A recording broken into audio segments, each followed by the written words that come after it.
What is good, everybody? Welcome back to another video here on my channel. Appreciate y'all being here. And today's video, if you can't tell already, is going to be on Brandon Miller, aka B Millie, the former #2 overall pick on the Charlotte Hornets. And the Hornets got a little bit of hate for taking him over Scoot Henderson when it went down, but to this point, I think have been proven that hey, we made the right call. Obviously, plenty of time for Scoot Henderson to figure it out as well. But love the tools in which Brandon Miller flashed this year. 3-level scorer, competitor, length, shot making at every level, makes tough shots, and then also can just create shots for himself in ways that a lot of people just can't. Has a God-given ability to score the basketball. So I'm really excited to go through this. Obviously, a tough year overall from a team perspective from the Hornets, but with Brandon, and if they can get LaMelo healthy, they got another top pick here. The future absolutely can be bright, and a big reason why is Brandon Miller. So today we're gonna mainly just focus on his scoring ability and the ways in which he goes about doing it. I appreciate y'all being here, and let's waste no more time. Let's get into what makes Brandon Miller special and some of his best plays from this past regular season. And for me, if we're talking Brandon Miller, it all starts with the shot creation ability, because very few players at his age are able to go create a shot for themselves in the half court in the way in which he can. And one, it starts with the length and the size. He's able to shoot over guards, forwards, centers. It really doesn't matter.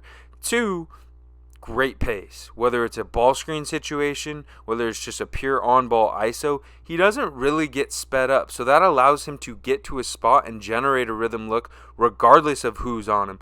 Lastly, he's got great footwork. So even in situations where a guy slides, beats him to a spot, and cuts him off, no matter what, he's still generating a rhythm look, able to turn over the shoulder and get something off for himself. Now let's take a look at a couple examples. In this clip, he's matched up with Hallie. And honestly, he's going to have to do a better job at being more concise. He doesn't really create an advantage here. But it doesn't matter, right? Because he's just that much taller than Halliburton. So he's going to get to a spot, pick up his dribble, turn over the other shoulder. Hallie's there. Doesn't matter. Shoots it over the top. And so when he's matched up with a guard, even if they do a good job sticking with him and contest, he can shoot over the top because of that size and length difference that he has. But then here you get him matched up with a big, and this is Jusuf Nurkic in semi-transition. B Millie's going to get downhill. Nurk does his best. He stops on a dime, turns over the other shoulder. There's no way Nurk's getting out there, right? He's rooted to the spot. And so he just is a matchup nightmare in terms of no matter what, he has an advantage that he can use against you, right? Like, turn over the other shoulder, bucket. But then here, and let me set the scene, in that last clip, he catches it in semi-transition. It's free, it's open, there's space. Here, he's in the half court, shot clock running down. Jalen Smith does a really good job staying with him. Watch this right here. Cuts him off, doesn't get beat, turn around, and then look at that. Like, Jalen is there, but it doesn't matter. And guys, Jalen Smith is 7 feet tall right here, right? And B Millie's still calmly getting to a spot. Yeah, he doesn't completely lose him, but I'm still shooting over the top of you. And guards can get cooked too. Now, this is Damian Lillard. Granted, not the best defender in the world, but look at this, right? Downhill, stop on a dime. When he turns to shoot that, Dame is nowhere in the picture. Dame does not even bother jumping because he knows he got beat that bad. So it's not just bigs. And we got one more for you. This time he's going to grab the rebound, push in transition, sizes up Lauri Markkanen, another 6'10", big dude, lefty in and out, spin off, over the right shoulder this time. Does not see Lauri Markkanen. And for you hoopers out there, you guys know all these other clips, he's spinning off the left shoulder. To me, I feel like it's more natural as a right-handed shooter. This is over the right shoulder. That's tough. That is really, really tough. All right, now let's talk pace. So Franz Wagner is going to be chasing him on this play, and watch right about here.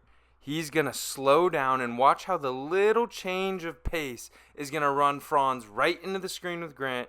Now he's pulling up. By the way, that looks easy, and it may be easy for him, but that's a dribble going right, pull up over a center, off the dribble. This is not easy, and this is just that little inflection where you stop, go again. That runs Franz right into the screen. All right, so in this clip, he's going to catch on the wing, get a ball screen, and what the Knicks are doing here is icing the screen. And essentially what that means is they're taking away the center of the floor, forcing the ball handler to go baseline or sideline, essentially trying to take away as many scoring options as possible. And watch what he does here. Push cross, left, right, pull up, and look where he ends up. Look where he ends up. He still ends up in the middle of the floor. That is great pace. And I want to make sure we realize, like, a lot of guys, when Jericho Sims shows on this screen, they're going to get flustered here.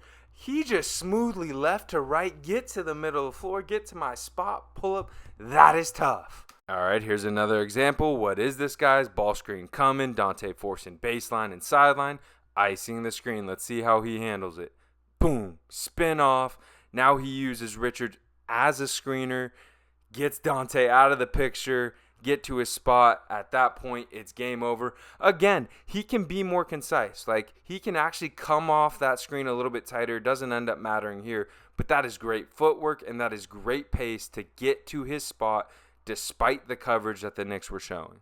All right, here's another clip from the same game. He was absolutely cooking this game. So Mark Williams is going to set a screen on Jalen Brunson, picks him off a little bit, and now they have this advantage, right? But Jalen Brunson is about to get back into the picture. Mark is not in a position where Brandon can hit him and Mark's going to go get a bucket. So let's see what Brandon Miller does. This is the cat and mouse game that a lot of ball handlers have to play in the pick and roll. He's going to use his body to get back in front of Brunson and then hit a super, super tough floater over Mitchell Robinson. Again, that is great pace, right? Once he turns that corner, he doesn't freak out and just put his head down and get downhill or dribble it back out. He uses his body, understands angles, gets in front of Brunson, and then hits a really tough floater on a 7-footer. Another one of his favorite shots to create some space is the step back. So let's run some clips. Close out from Hawkes, slide up fake, step back going left. Hawkes is there, but he's not really there. Bucket.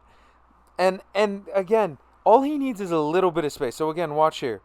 Up fake. Duncan has to respect it, and we'll pause it. Like, Duncan is there. He's there. That's a good close, but it doesn't matter. He's shooting over the top. Now, you guys know, for me as a right-handed shooter, it is easier to step back going left. Brandon Miller can step back going right as well, right? Get Dennis Smith Jr., a good defender on him. Doesn't matter. I'm going to step back, shoot over the top. Here, KCP trailing, really on him. Step back, create some space, shoot over the top, bucket. All right, now let's get into my favorite aspect of his game, the tough shot making ability, because you just can't teach it. There's a lot of guys, no matter how hard they work, no matter what they do, they will not be able to match Brandon Miller's ability to make tough shots at a high level, and he was doing it at the age of 21 and 20. All right, so let's get into some of these. All right, so we're going to start with this shot against Golden State, and I know it's tough to see because they're bunched up in the corner, but again, they're going to ice the screen. He's going to spin off. Trace is going to show, so he picks up his dribble. Wiggins then recovers back, and then look at that shot. Guys, Wiggins is 6'8" with a 7-foot wingspan. There are just so few players that can take and make this shot. I'm going to pause it when he releases it. First off, that's off balance, right? That's not rhythm. He's just turning over the shoulder and shooting over the top. That is ridiculous. Game on the line in Minnesota, matched up with Ant, shot clock running down. Here's the step back in Ant's eye. Stop it. Stop it. That is so tough. That is a fearless shot. And again, look at this closeout. That is good. That is as good of a closeout as you can have. Doesn't matter. Brandon Miller does not see you. We're out in Toronto. Shot clock running down. We got to get one up. I mean, what the hell is this, dude? What the hell is that? Yeah, like that's not a lucky bank, right? He's not banking this. Jakob Poeltl is 7 feet tall. Is in him. Doesn't matter. Bucket. Now he's matched up with Pascal. Shot clock running down. I'm going to just let you guys watch him work. Come on. That is so tough. Again, it's the balance. It's the control, right? Because Pascal does a good job defending him. We'll pause it here. He's damn near doing the splits. And look at him be able to regain his balance, turn over the shoulder, shoot it over the top, and knock it down. Now, most of the stuff we've seen so far is in the mid-range, but Brandon Miller can absolutely shoot the 3-ball as well. Shot 37% on nearly 7 attempts per game. Can shoot it off the dribble like we've seen. Everything that he does in the mid-range, it applies to the three-point line as well. And then shoots it really well off the catch as well. According to Basketball Index's 3-point shooting metric, which takes into account the degree of difficulty, volume, all the stuff like that, he was in the 90th percentile. So really good three-point shooter, as you see right here. Step back in Rudy Gobert's eye. Let's look at some of these clips in more detail. I think one thing that stands out to me is his shot preparation. He is always ready to shoot the basketball. So like right here on this catch, a lot of guys aren't ready to shoot. They'll catch, the close is there, and they're just not ready to get it up because he's right there, right? But Brandon Miller catches it and is ready to shoot, and it allows him to get this off even though Christian Braun is in his space. This shot is so tough because it's a movement shot. It's sneaky, but his momentum is taking him backwards, and Franz is there. And that's just another thing that stands out is the balance. We saw it in all these other clips, right? But it directly plays into three-point shots too. He can go right, he can go left, he can fade backwards a little bit, but he does a really good job of finding his balance within that. And here's another example. Shot ready and going right, and it doesn't matter. This is not just a pure catch and shoot. This is a catch, body's going right, Pascal's in his space, still knocks it down. Here's a bonus clip where the ref is actually trying to guard him too, like completely in the sight line. Yeah, he ducks. Doesn't matter. Close out. Ref trying to guard him. Knockdown. Now, one of the last aspects of his offensive game that I want to touch on is his floater. He has a really, really nasty floater that he pulls out when there's bigs that have just packed the paint. And just his general touch and finishing at the rim. Now, he did not finish at the rim at a super high rate this year, finishing at about the 49th percentile at field goal percentage at the rim. To me, it's not the biggest deal, right? Like, one, he was a rookie.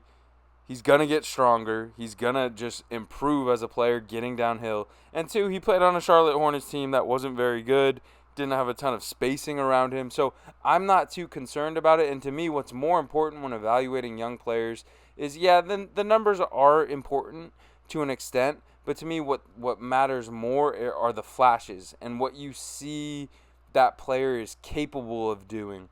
Rather than the numbers themselves. So let's look at a couple of these in greater detail and look at what he can do. Perfect example here, dribble handoff with PJ, Rudy Gobert, the best rim protector in the game, rooted in the paint. No way you're going to get into his body and finish, float it right over the top. I mean, this looks like a 10-year vet. Comes off the screen, look at that pound dribble to put the ball away from Kelly Oubre so he can get some space. Floats it over the top of Joel. Kelly's still reaching in from behind. Like, that is so tough. Look at this little dribble. Boop. Now I'm away from you. We'll freeze it here. Joel's in him. Kelly's contesting from behind. That is so tough.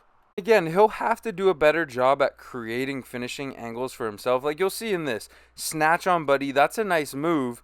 And he's going to hit this off-balance floater, and we're just showcasing the touch. But again, you want him to be able to get deeper into the paint, especially on guys like Buddy Hield, who aren't the best defenders. But there's no denying the touch is elite, as we've seen throughout the video.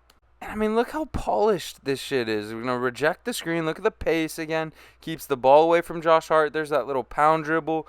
And then that subtleness right there where he comes to that jump stop, hesitates with a little eye fake, little up fake, and that keeps Mitch just off balance enough so that he doesn't block this shot. That's a tough lefty finish over, yeah, that may not be Rudy Gobert, but that's one of the better rim protectors in the league as well. And then here's just another example of how solid his left is. Uses the threat of the jump shot. Kind of looks like he trips here. Lefty finish over the top of Isaiah Jackson. That is so tough. Alright guys, we're going to close this video out with a couple of Brandon Miller's best dunks from the year because yes, most of this video has been about his finesse and touch and skill. But he caught a couple bodies this year, so you're going to make sure you guys see it. Right here, Georges Niang, no chance staying with him on the perimeter. Two-handed punch at the rim. Had the whole building going crazy. This next one was disgusting. Watch this jab at first to lose Kelly. See ya. And then, and this is Walker Kessler. He is a legit 7-footer, one of the better rim protectors in the league. And he absolutely detonates on him. Run it back one more time. Get up, B. Millie. Yeah! Oh, my God. Okay. All right. Now we're against Philly. Joel showing on the screen. I pause it here just to show you there is no space right here. But B. Millie smoothly splits it. Help comes in Tobias. Brandon Miller doesn't care. Rises up and hammers it home. And then last one, I'm sure the majority of you have seen it. If you haven't, mentally prepare yourselves. But I also want to make sure that you don't miss what he does to Garrison Matthews on this cross. See ya. Bruno Fernando comes over to help, punches it on his head.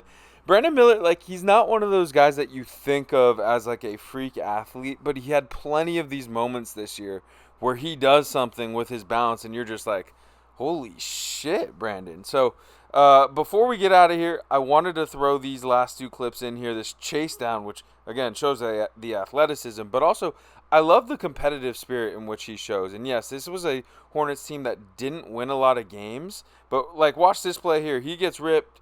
They're up 16 in the fourth. So many guys are not going to sprint back on defense. And look at B. Millie just sprint his ass back to block this DeAndre Hunter shot. But that'll do it, guys. I hope you enjoyed the video. If you did, please just take 1 second to like the video, comment, sub. It really does help the channel grow and goes a long way. Huge believer in Brandon Miller. In summary, got a shot making and scoring ability that you can't teach. Combine that with length. Combine that with pure natural touch. Combine that with him just being a dog and a competitor.